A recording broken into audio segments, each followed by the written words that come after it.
Bonjour les amis, j'espère que vous allez bien. Alors aujourd'hui une petite vidéo, ça fait un moment que j'en ai pas faite.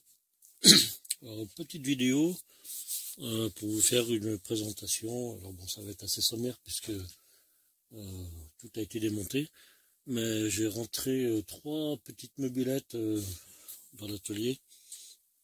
Donc dans ces 3 mobylettes, il y a une motomécane bleue. Donc j'ai le moteur devant moi. Moteur AV7. Alors, vous verrez, hein, parce que j'ai un peu des doutes sur ce moteur. Alors, je sais pas si il y a un truc qui me chagrine, là. Je sais pas si c'est la culasse qui est pas la bonne ou le cylindre qui ne serait pas le bon. Bon, je vous ferai ça plus en détail. Parce que vous voyez, la culasse est plus petite que le cylindre, donc je pense pas qu'il y a un truc qui est bizarre. Et le cylindre, il me paraît très carré et pas trop ovale, en fait, comme c'était le cas sur les premières AV88. Donc la motobécane, vous l'aurez compris, c'est une bleue, une 88 de 1959, si je dis pas de conneries. Après il y en a une deuxième qui est juste dessous, hein. Toujours je les ai couvertes. Donc c'est une Peugeot 104 bleue qui a 2000 km d'origine et qui elle est de 1970. Et après là-bas en dessous de la bâche de la moto à ma fille, il y a un Xiao PX noir avec jante à bâton. Il y avait le pot double sortie chromée. Donc qui lui est de 76, un truc dans le genre. Voilà. Donc, qu'est-ce que j'ai fait déjà dessus? Donc, le Xiao, je l'ai mis en pièces puisque bon, j'ai pas énormément de place, alors il faut que j'essaye de stocker à droite à gauche. Et la motobécane, bon, la motobécane quand je l'ai achetée, elle tournait. Donc c'était une machine qui tournait, qui roulait. Donc je l'ai quand même pu démonter pour la nettoyer, refaire ce qui va pas. Il y a beaucoup de choses qui vont pas, les cils en bloc, enfin bon, un tas de trucs. Je vais même démonter le moteur parce que je pense qu'il fuit un peu de tous les côtés. Pour changer les joints. La 104, la Peugeot 104 était entière. Sauf que les plastiques à l'arrière étaient explosés, quoi, parce que apparemment elle a chuté. Et c'est une machine qui a de l'allumage, mais bon, qui n'avait pas démarré depuis un certain moment. Et le Xiao, lui, il n'a pas le moteur bloqué, mais il y a de l'allumage au niveau de la basse tension, mais par contre au niveau de la haute tension, il n'y en a pas. Donc je pense que c'est la bobine haute tension qui est morte. Après, il manque pas mal de pièces dessus, hein. Donc ce sera dans les prochaines vidéos qu'on verra ça. Pour l'instant, je me suis attaqué à la bleue, puisque parallèlement, je refais aussi en même temps la V33, regardez, qui est ici, qui elle a bien avancé, c'est-à-dire que déjà on peut en faire en fonction vélo. Là, ça résonne. C'est-à-dire que là, c'est terminé, on a mis les freins, le dérailleur fonctionne, il y a 3 vitesses, ça a été la galère à le régler, mais bon, finalement ça marche. On a remis les garde-boue, les tiges, la selle a été refaite. Le moteur, lui, est prêt à être monté. Enfin bon, j'ai encore 2-3 petits bidules à faire dessus. Tout a été peint, donc elle est juste à remonter en fait. Et puis à essayer de mettre en route. Voilà. Donc celle-là, je pense que c'est celle qui sera terminée en premier. Mais bon, en attendant, c'est vrai que j'aime bien aussi changer un petit peu et passer sur autre chose. C'est moins chiant que d'être toujours sur la même machine. Donc là, vous avez le garde-boue arrière. Alors je l'ai décabossé hier parce qu'il avait pas mal de pain. Ouais, alors donc ce que je voulais dire en fait, c'est que dans ces 3 machines, sans compter la V33, puisque la V33, elle, je vais la restaurer, mais dans son jus, juste la remettre en état, en route, c'est ce qui est fait. Mais il n'y aura pas de restauration totale. La 88, elle, c'est pareil, hein. elle est assez jolie en fait pour la garder dans son jus. Seulement refaire les éléments mécaniques qui vont pas. Par contre, la 103, elle, étant donné qu'on est obligé de réparer tous les plastiques et finalement de la repeindre, donc elle sera repeinte dans les couleurs qui s'approchent de l'origine. Hein. Je ne vais pas faire de l'origine non plus, mais bon, dans les couleurs qui s'approchent de l'origine. Et le Xiao, lui aussi, sera repeint, puisque j'ai 2 petites soudures à faire dessus sur le cadre. C'est souvent le cas sur les Xiao. Donc j'ai 2 petites soudures à reprendre. Et finalement, donc la peinture noire est assez abîmée, donc je vais aussi lui refaire une peinture intégrale. Enfin bon, voilà, tout. Donc une restauration totale. Et la 104 Peugeot, restauration totale. Et la 88, une restauration partielle. Voilà. Donc ici, on a le garde-boue avant. Oui, hein, l'état que vous voyez, hein, c'est l'état que ça sera au final. Hein, ça va être remonté tel quel. Alors, il y a des pièces qui vont être repeintes quand même. Hein. Je ne vais pas remonter tout ça quand même à la dégueulasse. Surtout des pièces qui sont bien attaquées. Attendez voir. Attendez, je renvoie le plastique. Hop. Donc le cadre, lui, dans l'ensemble, il va rester comme ça.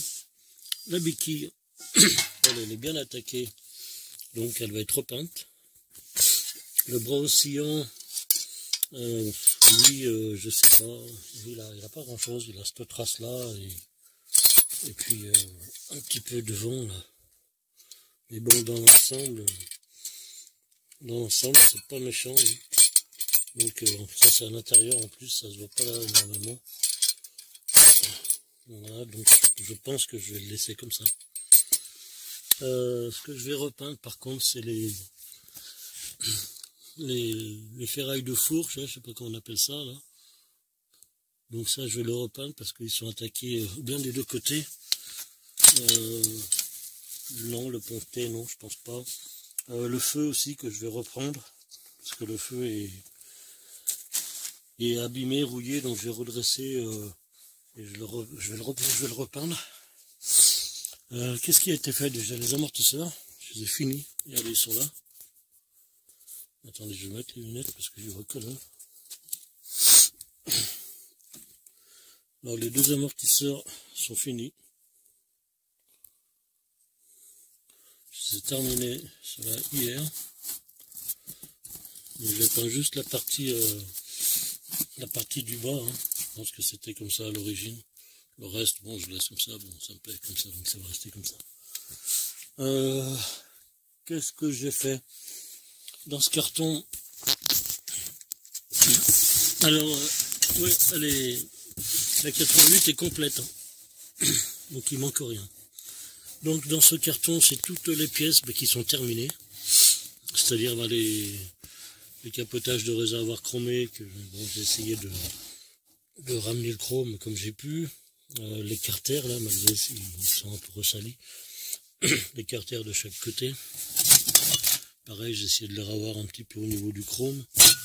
Bon, filtre à air, le pare-chaîne, tout ce qui est là-dedans, le plateau, enfin bref, tout ce qui est là-dedans, dans ce carton, c'est toutes les pièces qui ont été nettoyées, redressées, lustrées, enfin voilà, bref, toutes les pièces qui sont terminées, on va dire, à peu près. Il y en a quelques-unes où je dois encore bosser dessus, mais la majorité sont finies. Garde-boue avant, ben, il reste comme ça, même s'il est abîmé devant. Donc là c'est derrière, je suis con. Donc l'avant pareil, hein. Il est un peu abîmé. Là c'était, à force de mettre les vignettes d'assurance, ça a complètement bouffé. Donc lui, il reste comme ça. Lui, il reste comme ça, garde-boue arrière. Le cadre, je vais vous le monter vite fait.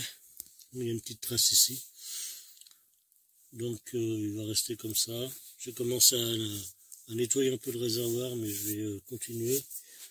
Les cylindres blocs là vont être changés. Parce que, vous voyez, la partie du milieu s'est barrée.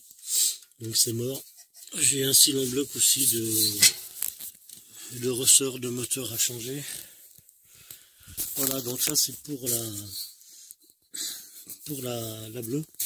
À côté là-dessous, j'ai la Peugeot 104. Donc il reste pas grand chose parce que tout a été renlevé aussi. Hein. J'ai toutes les pièces dans des cartons. Voilà, donc je vous fais un petit peu une vidéo de ce qui reste ici. Pareil, hein, ce sera tout repris, donc celle-là va être repeinte intégralement à la peinture bicomposant pour que ce soit bien joli. Et je vous dis redémarrage moteur, mais bon, je m'inquiète pas plus que ça sur ce moteur parce que l'allumage je pense que j'en ai pas mal. Et puis après, bon, 2000 km, en plus il a une bonne compression, donc il devrait repartir.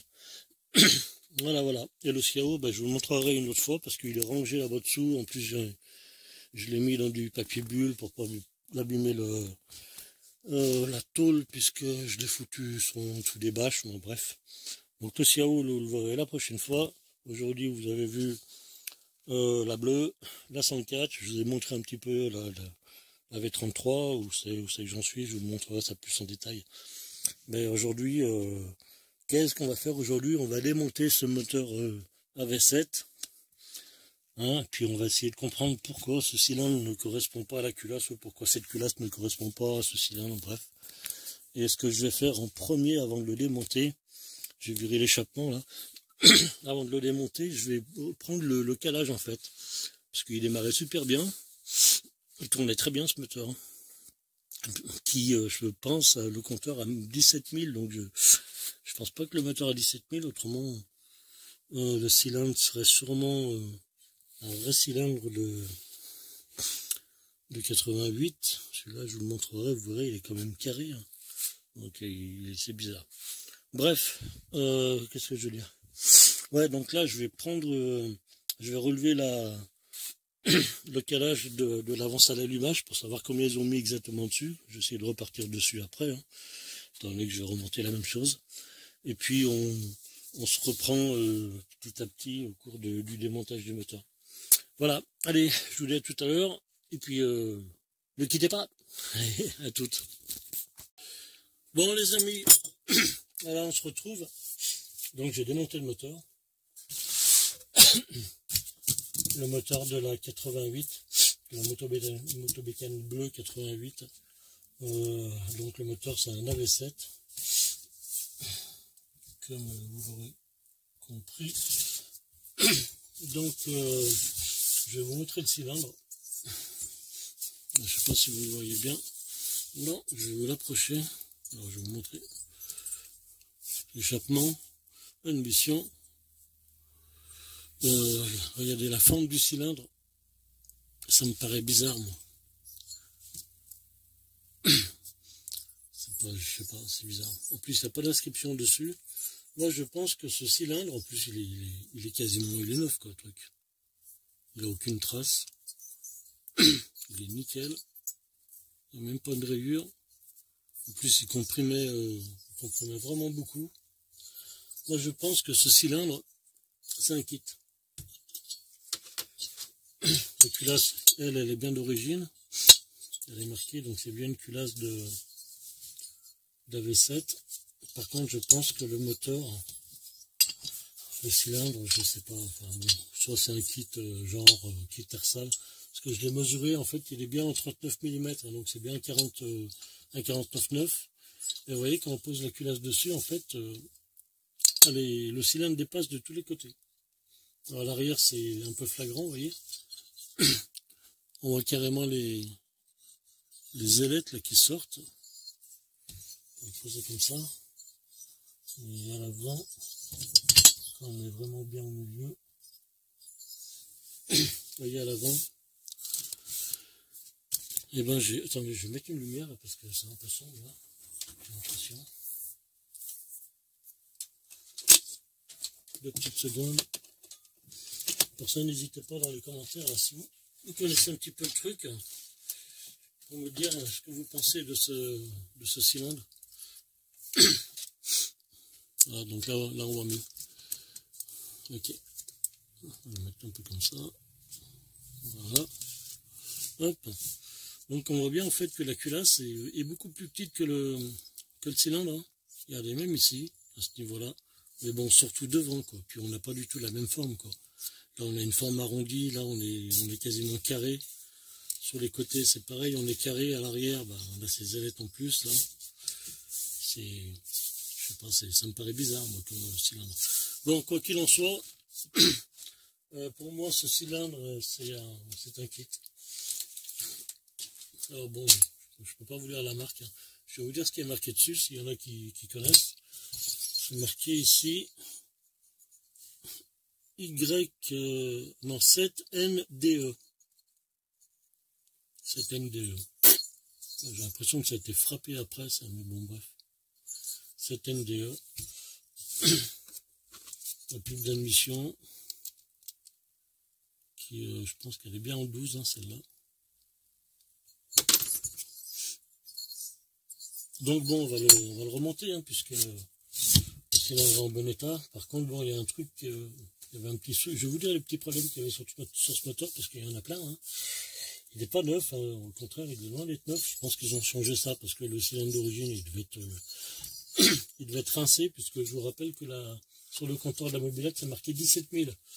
Et quand je l'ai acheté, la personne qui s'appelle Lilian et qui est très très sympathique, m'a dit que ça, à mon avis, il ne marchait pas le compteur, donc elle a sûrement plus que 17 000. Mais bon, bref. Donc voilà, donc je pense qu'à 17 000, ouais, effectivement, ça doit être naze. La culasse, bon, mis à part que le truc, il est vachement calaminé, il est super gras, hein. Ah, puis je vais vous dire un truc, vous n'allez pas y croire, hein. Donc voilà, culasse, c'est du boulot au nettoyage, hein. Donc le piston. Alors le piston, vous voyez, il est pas vilain. Bon, je l'ai frotté dessus, hein, pour enlever la calamine. Alors le truc con, c'est qu'il n'était pas repéré. Heureusement que je l'ai repéré, j'ai mis E pour échappement. Mais il n'était pas repéré, hein. C'est bizarre, il y a juste un D au centre. Bon, franchement, je pourrais pas vous dire ce que ça veut dire. En plus, il est au centre, alors pour savoir de quel côté ça va. C'est bizarre. Ouais, donc regardez, il est pas... Là, c'est pareil, il y avait un peu de calamine, je l'ai enlevé vraiment avec une toute petite brosse, mais ultra fine, hein. Donc regardez la gueule du piston, il est pas vilain, hein. Alors, par contre, ce qu'il y avait, il y avait le segment du bas qui était sur un côté, comme ça, là. Au niveau, je pense que là, c'est au niveau des transferts d'admission. À ce niveau-là, il était collé, le segment. Et pourtant, je veux dire, je vous dis, il comprimait sa mère, hein. Mais bon, le segment était collé. Et ben, bien sûr, bien évidemment, quand je l'ai enlevé, qu'est-ce qu'il a fait, cet enfoiré? Il s'est pété en deux. Je suis mis de lapin là. Mais bon, c'est pas grave, puisque je comptais les changer les deux. Je me suis dit, tant qu'à faire, merde. On va l'ouvrir. Tant qu'à faire, on va changer les segments. Ça coûte 6 balles. 6 balles les deux. En plus, comme je sais que c'est du 39, donc je peux mettre n'importe quoi.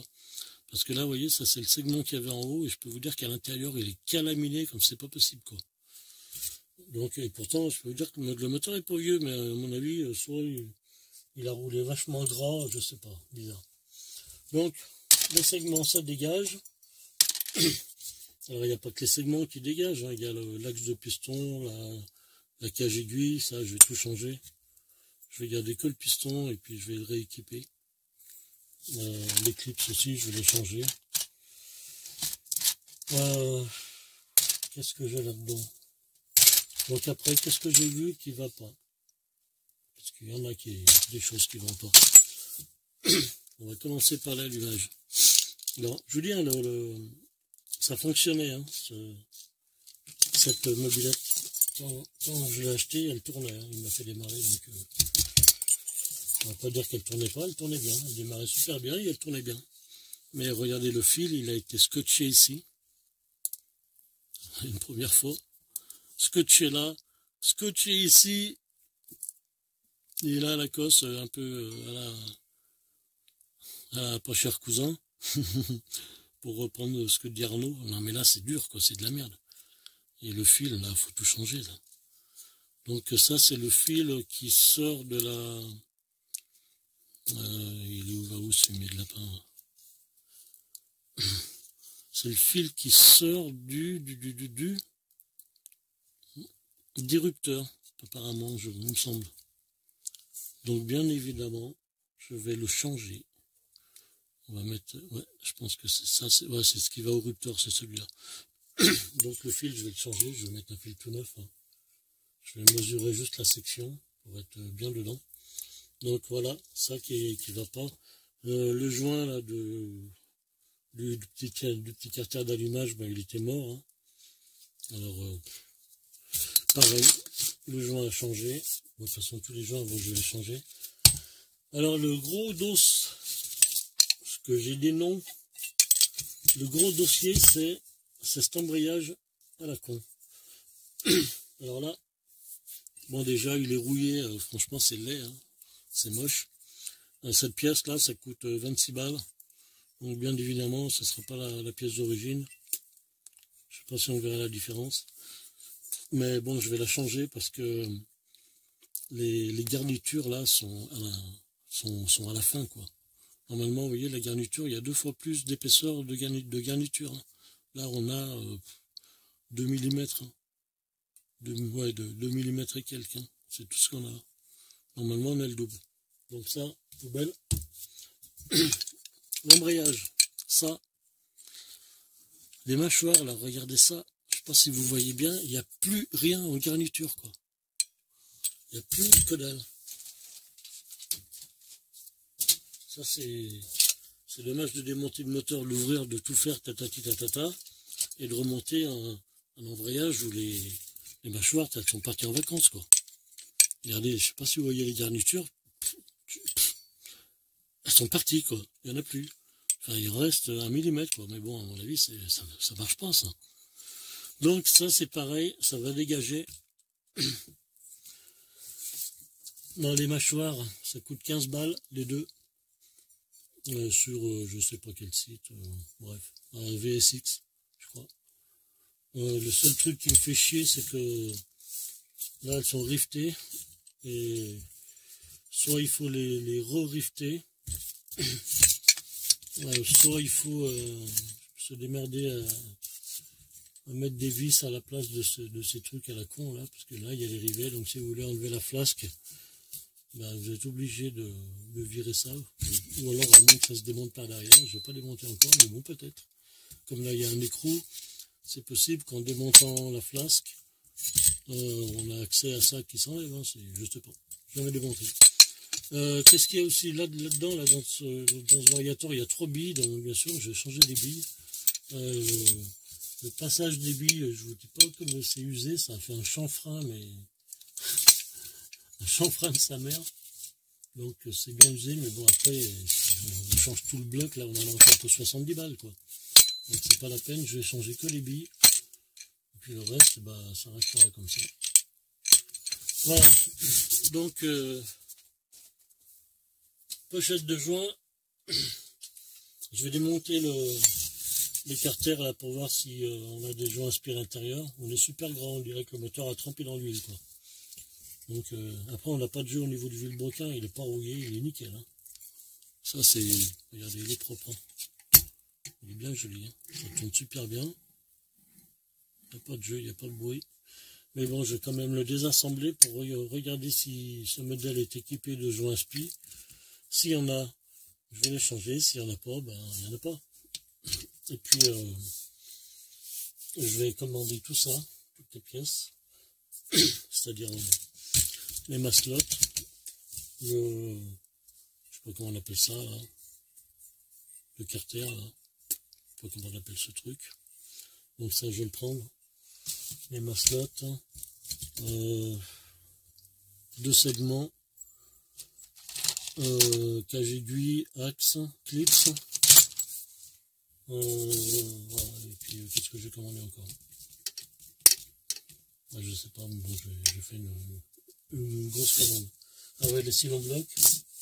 Cylindres blocs de haut moteur, cylindres blocs les inférieurs, cylindres blocs de ressort, parce qu'il est parti, lui pareil, il est parti chez sa mère. Vous voyez, il reste plus rien, il reste plus juste la cage extérieure. Donc ça a changé. 3 cylindres blocs en tout, les cylindres blocs Les sillons sont bons, donc ils vont rester comme ça. Et puis après, bon, il y a aussi un commande de 3 petites pièces esthétiques, hein, comme par exemple une selle biplace, puisque la selle, en fait, elle est morte. Alors si je rachète juste un dessus de selle, je vais le payer 40 balles, je crois. Une selle monoplace, c'est 51, 52 balles. Et vous prenez une selle biplace avec l'armature, enfin un truc cool au moins, comme ça vous pouvez monter à deux. C'est 60 balles. Donc il n'y a pas photo, je vais prendre une selle biplace, en plus ce sera plus joli, ça va cacher un petit peu les problèmes qu'il y a au niveau du garde-boue, du porte-bagages, parce qu'il est un peu abîmé, donc il me semble qu'il faut enlever le porte-bagages pour mettre la selle, je sais pas. Voilà. Après, bon, les petits monogrammes, des trucs comme ça, un kit câble gaine. Qu'est-ce qu'il y a encore à faire sur ce bécane? Les poignées. Et puis ce sera à peu près tout. J'ai acheté aussi du vinaigre ménager. Hop là. Du vinaigre ménager naturel à 14% d'acidité. Ça en fait c'est parce que je vais le mettre dans le réservoir, je vais le laisser une semaine là, pour essayer de décaper un peu le réservoir. C'est pas très agressif, un petit peu quand même. Mais bon, moins que l'acide. Et plus efficace que le Coca-Cola. Et puis, parce que je l'avais déjà super bien nettoyé, le réservoir, qu'il était plein de merde, j'en ai enlevé un 50e. Pas spécialement de la rouille, mais surtout du dépôt d'essence. Vraiment des sacrés morceaux. Donc j'ai fait tout ça. Et puis je vais mettre l'alcool dedans, on le laissera une semaine et puis on verra ce que ça donne. Alors qu'est-ce que je vais faire pour l'instant là? Je vais nettoyer toutes ces merdes là. Je commence à faire tremper toutes ces pièces à la con. Et puis on se retrouvera de temps en temps pour la suite. Mais bon, ce sera le sujet d'une autre vidéo, parce que là ça va faire une vidéo encore qui sera longue, et puis comme d'habitude personne ne le regarde. Donc vaut mieux faire des petites vidéos, hein. Voilà, comme ça les gens, ça les emmerde pas trop, et au moins ils suivent. Voilà les amis, bah écoutez, on se retrouve prochainement pour la suite de cette AV88 Motobécane, la bleue, la fameuse bleue de 1959. En même temps, on se reverra pour continuer le projet de la Motobécane AV33. Et puis après, bah, une fois que les deux tourneront, bah, on passera sur la 104 et parallèlement sur le Xiao en même temps. J'essaierai d'en faire à peu près deux en même temps, j'aime bien. Voilà les amis, écoutez, si la vidéo vous a plu, mettez un petit pouce bleu. Si vous n'êtes pas abonné, les potes, abonnez-vous, faites pas les pinces. Et puis on se retrouve prochainement pour la suite je sais pas qu'on appelle ça, c'est pas une restauration, c'est une remise en état de cette motobilette. Voilà. Allez, à très bientôt, ciao, bye.